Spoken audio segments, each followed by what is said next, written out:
Welcome back to, we're kind of hitting a benchmark here, episode 10 of Rubitracks After Dark. I'm Nick Bailey, joined by Scott Profit. How's it going, Nick? Going well, man. It's been, it seems like kind of a long summer, busy summer, but we've got some snow in the forecast in our 10-day forecast window. So the Oh, seasons wow. are changing. Yeah. So we're reading on the invitational page. I guess watching on the invitational page, one of your buddies found some snow up there around 10,000 feet. Yeah, and that was actually in Nevada, so that was super impressive. Out probably about halfway across. Not a lot of folks realize if they've been to Nevada, they've been to Vegas, right? But it's a big state and it's got a Mm, bunch of smaller mountain ranges kind of all the way across. So, of course, the Sierra Nevada here on the western side that I'm most familiar with. But as you go across to the east towards Utah, you've got several just kind of basin and range formats up and down. And mm. yeah, he was out there and ran into a considerable amount of snow last weekend. So Nice. yeah, it's coming Yeah, for sure. winter's coming. We're looking forward to it. Right Mm, on, man. So we'll jump right in. On the last episode, we had chatted about vehicles that were moving around, and hmm I finally got the stuff locked in on my end, and am the proud owner of a Colorado ZR2 diesel. So Nice. I think it's affectionately going to be known as the Duratrax. It's got the little Duramax 2.8 liter diesel in it, and looking forward to getting the mountain tracks mounted up on that bad boy, seeing what it'll do this year.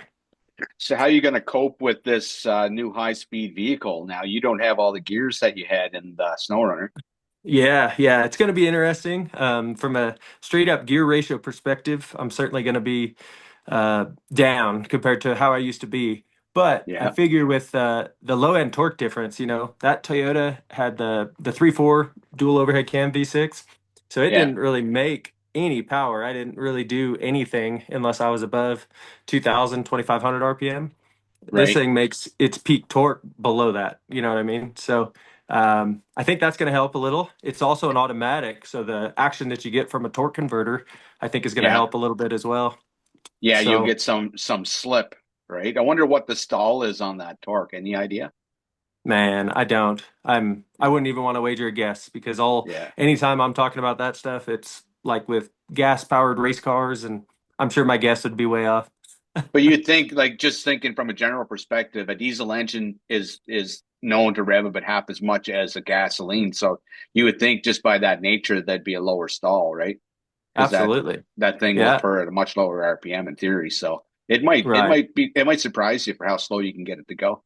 Be Right. interesting to Yeah. see. Absolutely. Yeah. So looking forward to testing it out. Gonna have some more information popping up here. Maybe, even a few pictures and videos you'll be looking at now. But yeah, looking forward to getting that thing out in the hills and seeing what she'll do. It's a 6 speed automatic trans. The little diesel engine is turbocharged and it's got a little bit of tuning done. So, yeah, I think it'll probably be around 250 horsepower. So, I am going to gain some weight compared to the last rig. But I think if you do the math on the horsepower to weight ratio, I'll probably come out ahead. So, Nice. looking forward to that for sure. Yeah, and And seats four yeah, or it seats does. five So, probably. you got a real skinny friend. You could probably shove them in the middle, in the back. But yeah, Brian Ethan's would probably fit real nice back there, riding Yeah. bitch in the back seat. But so anyway, so that's all been rolling. Hope to get some adapters soon so I can get the tracks bolted up on that thing, and I won't be living just off of Photoshop images. Yeah. And yeah, seeing what the rest of this winter will bring. Our summer's been kind of cool. We talked about it a bit last time. Pretty rainy, quite a few thunderstorms.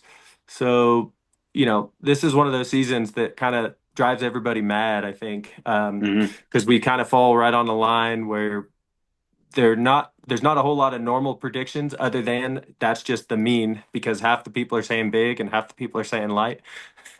So Yeah. it'll be interesting to see what comes of that. Nice. Yeah. No, we're probably 3 months away from any kind of snow here. Wow. They're digging potatoes in the field right now. And I think 2 days ago it was 24 degrees Celsius. So I I wish I could do the math for you and put that into Fahrenheit, but a pretty warm day for October I on bet. Prince Edward Island. Yeah. So I So have you don't had to, know. Sorry, go ahead. oh, I was just gonna say, have you had to loan the Ruby Shack out to anybody to do any chores, pull any plows? No, not yet. I don't know if the Ruby Shack's going to get plow duty this year, but quite possible the new pony in the stable might get a chance to do something. So Oh, right on. I don't know if you've seen that Ram I bought, 2012 single cab with a 5.7 Hemi. Yes, sir. Yeah. So we did some work to it. It was a bit rusty, which is par for the course around here. But Seems to be a common theme in that part of the yeah, world.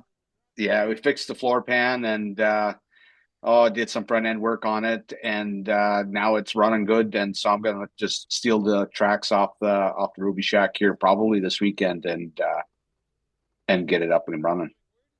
So what is that? If you're stealing the tracks off the Ruby Shack, how's that gonna leave it? What does that operation wind up looking like? Well, we got some pizza cutters, and Ah, not to say that we won't maybe get up to some mischief on the pizza cutters. It's kind of not really track content, but I guess the Ruby Shack makes up for it. yeah, absolutely. Well, So you'll really be road legal now. yeah, exactly. We'll have to put extra screws in the sheet metal on the roof, probably. The fastest Ruby Shoot. Shack in the East Coast. There's no doubt. Well, it's funny you mentioned that because I've been around between the off-road racing. I used to do a bunch of ATV racing, and occasionally we would go and do monster truck shows. They used to have the Yeah. little intermission, right, where they would bring four-wheelers out and do a little race. So Hmm. I spent quite a bit of time around monster trucks. Good friend of mine, Todd LeDuc, is a driver, monster truck driver. And Yes. whenever they put those things in trailers, they do the same thing. They take little pizza cutters and bolt them on, and it's I think the tires stack underneath, and then it's kind of like a stacker trailer. They ramp up and park the truck on top. Pretty Oh impressive. wow. Nice. One truck per trailer probably by the Oh time they get yeah. everything in it. Yeah, well then what's funny is I guess if you get technical, usually it's two, at least at these big shows they have here, Monster Jam. I'm told that there's enough components in that trailer to build a whole nother truck because as they Wow. say, the show must go on. And you've seen those guys drive and the way things come apart. So no matter what happens, they've got to be able to put one back together. Yeah, and quickly. No doubt. Well, good deal. The other thing I'm really excited about is we've got a set of demo tracks that is set up to Hmm. go to a power sports dealer here in my neck of the world. Nice. So perhaps by the time we've got another episode here, we'll have some more information. But anybody that, whether you're a side by side owner, just kind of person that likes to drop into your local dealership and check out the new models, may be able to Hmm. put your hands on a set of Ruby tracks here in Northern California. Nice. That'd be a great asset to a lot of our customers, having a place where they can go and put their hands on them and maybe even a place that would finance them on their way out the door. Yeah, absolutely. It's exciting to see how that'll set up. You know, you've got this market that's expanding, these big giant side by sides that just keep getting bigger and more powerful. Hmm. So I can't wait to see where that goes Yeah. with the Rubitracks connection as it's we're in a good place, right? The market is kind of growing into your product. Yeah. It's leaving all the off the shelf products in the dust or the powder as it might be. And you think about that, like in the US, the climate's a little bit different, but up here in Canada now, we've got a 10-year, I think 2035, 100% of all passenger vehicles are mandated to be electric. Oh wow. So I mean, in Canada, we're working our way out of this segment of the market. In 10 years, there won't, you know what I mean? I shouldn't say that you're not going to run them on electric vehicle, but we know, what a weekend, how much gas you burn, and there's no fast chargers on Lacey Peak. So Sure. Yeah. so it's going to be exciting to try and tackle this UTV market, which is probably going to in the next 10 years take the place of the Jeep crowd. It very well, yeah, very well could happen because the vehicles are they're on a collision course in a way. The Hmm. side by side already has a power to weight advantage, has a pretty awesome suspension advantage, but the creature features are catching up with passenger vehicles, right? You've Yeah, got power like the windows, air conditioning. right, yep, heat, all that stuff. Yeah. I think even I've seen factory backup cameras, all the Hmm. stuff that even cars 10 years ago didn't necessarily have. So Exactly. it's pretty cool, no doubt. Yeah. And now that Blair says that 1,500, somebody else is not everybody else not going to stay at 1,000. Right. Yeah. You Yeah. know. Yeah, it's been broken. So in the utility side of things, right, they've got the 1500. In the performance side with the Pro R, they've already gone to a 2 liter, and that's an automotive style four-cylinder engine. So Hmm. yeah, the race is on for sure. Yeah. Can-Am won't be long before they're coming out with something that's bigger. So Yeah. yeah, it'll be And exciting that to see where those go. and that's exciting. The most exciting part about the utility market, and we had this conversation, you and I, a few days ago about, a customer that was asking us if we were going to build a lighter product, which necessarily doesn't mean lighter in pounds, but maybe lighter in dollars and build quality, right? But Sure. I think as people as the other companies chase the faster markets, as they rightfully should, I think having a robust product like ours, kind of hiding away in this heavy high power utility market, is going to be a nice place to hang out. Absolutely. Yeah. And at the end of the day, most of those big machines, like, you've got hunters and recreationalists for sure, Hmm. but there are quite a few applications where those are starting to creep in and taking the place of some snowcats and stuff. So Yeah. Well, I'm a, j- sorry. yeah, I was just going to say, I'm aware of like a utility district out here that is kind of changing their whole model. We've seen them for the last 5 years, becoming bigger and bigger in the search and rescue scene in my neck of the Hmm. woods.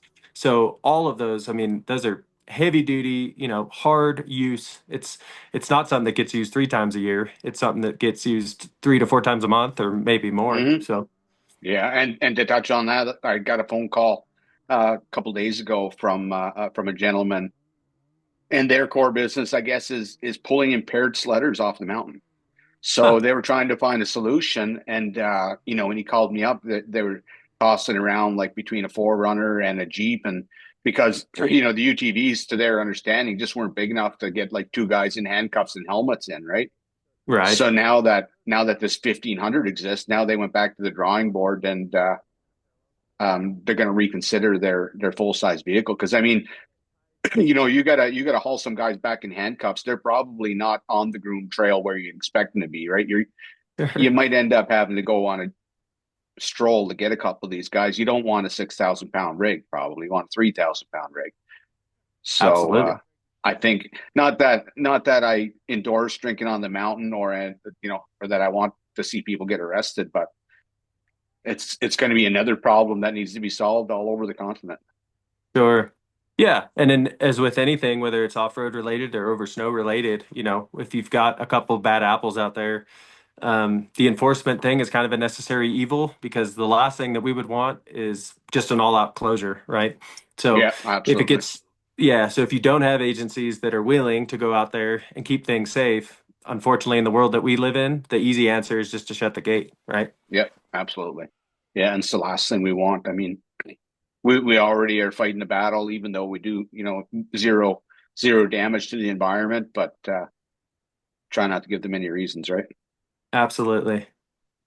Yeah, good deal. And I guess the last main topic I wanted to hit on, we've had a few further discussions and with Hmm. the some of the community, the Rubitracks community that is out there across the continent. We've been talking more and more about these meetups or kind of regional invitational events that are possible. Hmm. So I think during our last show, we said that kind of the basis for our gathering that we've had to date is just to kind of wait and see how the winter goes and see which areas set up with a pretty good snowpack, a place that gives you a good opportunity to showcase the product, Hmm. have some good scenery, have some varying trail conditions both on and off groom trails. So we've been looking, we've got folks all across the US that are evaluating places that make sense. Hmm. And I think in our conversations, I think we want to continue to look at that model and possibly have multiple events, maybe some regional stuff. So if Exactly. you're if you're tuned in, if you are a current Rubitracks owner or, thinking about the product, hit us up. Let's talk about your area, what exists. We're really familiar with these zones. Um, of course, we could consider them highly or think that they're the best, but I Hmm. guarantee you there's a whole lot of stuff that we don't know about. And I'm always down to go exploring. So I look forward to getting that program rolling. Absolutely, yeah. And I think something that we should invest in as well is some places are probably just not going to be convenient to get to for maybe for us or for other people. But we might have little sub communities forming those areas. I think we should find a way to support those sub communities, and perhaps we can, let's say sponsor a couple gatherings throughout the winter where multiple Ruby Tracks, customers want to, conglomerate and create some content for us. I think it's a win-win for both sides. So I think Yeah. we'll toss that out there. We haven't got the details figured out yet. Obviously, it's just kind of a bench racing session about it. But I'd like to hear what people in the comments had to say. Oh, for sure. Yeah, I mean, just thinking about some of the attendees that we've had, Mm, a little Rocky Mountain thing would be pretty easy to do, right? We've got some customers in Wyoming and Colorado, across the state of Colorado, that yeah. have all sorts of opportunities. I know that there's a snowcat jamboree every year that's at Vail Mm, Pass, kind of right in the middle of Colorado. That would yeah. be, as far as I know about the area, that would be an awesome place to have folks Yeah. get together. And we've got at least, I think, two or three folks that are within an hour and a half drive of that spot. So Nice. just to give an example of, another another place, another opportunity for opening up that sort of regional event, I think it's a great idea. Yeah, absolutely. I agree. It's just so much fun. And I mean, at the end of the day, that's what we buy tracks for, right? It's Heck one yeah. of them. One reason I suppose is to get to your cabin, but there's a fun component. So why not have as much fun as we can while Heck we're doing yeah. it? Well, and speaking of fun, we completed a little follow-up episode of the Wheel and Wine and Whiskey podcast. Hmm. I guess it was about a month ago. I think the episode might have dropped 2 weeks ago. Yeah, Um, on YouTube. yeah, yeah. So that was a blast. If anyone listening hasn't tuned in there before, more of a general off-road themed podcast, and then they touch on some some fine drinks as well. They're both Jason and Chris are Yeah. whiskey and wine fanatics, you could say. And so you Yeah. get to hear a little bit of everything, keep up with some off road racing stuff. And yeah, Ruby Tracks has been, for the last year, has picked up a sponsorship of their Hmm. program. And so on both sides, good friends of mine. It's been really cool to see all that come together. And yeah, anyone that is, if you're into this whole scene that we've got going here, more than likely you're Yeah. into the general off-road scene as well. And Mhm. they've got some great content over there. Right. So where do you like to listen, Nick? I know they post on multiple platforms. Yeah. Where do you do your listening? Where do you think people should find them? Yeah, so most I have an iPhone, so it's probably most convenient that I look them up on Apple Podcasts. But Hmm. they're on Spotify as well. If I'm posting something or sending something out, that's typically the link that I'll use because it's a Hmm. little, it's more accessible to anybody. Yeah. Um, but yeah, they've got a pretty big presence on Instagram, where you'll see a lot of clips and shorts and things like that. Hmm. Wheelin' Wine and Whiskey. So check that Nice. out. Well, I appreciate you taking the time to get together. It's been awesome to Absolutely. get through 10 of these things here. So Yeah. obviously our focus here has always been a little bit more technical. Yeah. There's a whole lot of entertaining stuff out there on the internet these days, but in our little corner, the tracked corner of the world, can be hard to find information. So we look forward to keeping this up and keeping everybody informed as we roll into my fourth winter on Ruby Tracks. So Nice. yeah, Nice. it's Cheers to awesome. another 10 episodes. Yeah, there you go, man. Got to Got start somewhere. to start somewhere. Someday this would be the Bible of tracks, Nick. It could be. Yeah, that's right. Somewhere, someone's saving these all on a hard drive, I'm sure. Good deal, Scott. Well, Good stuff. as always, it's been a pleasure. Thanks for hosting these things, and Yeah. we'll look forward to 11. Sounds good, Nick. We'll talk to you soon. All right, buddy.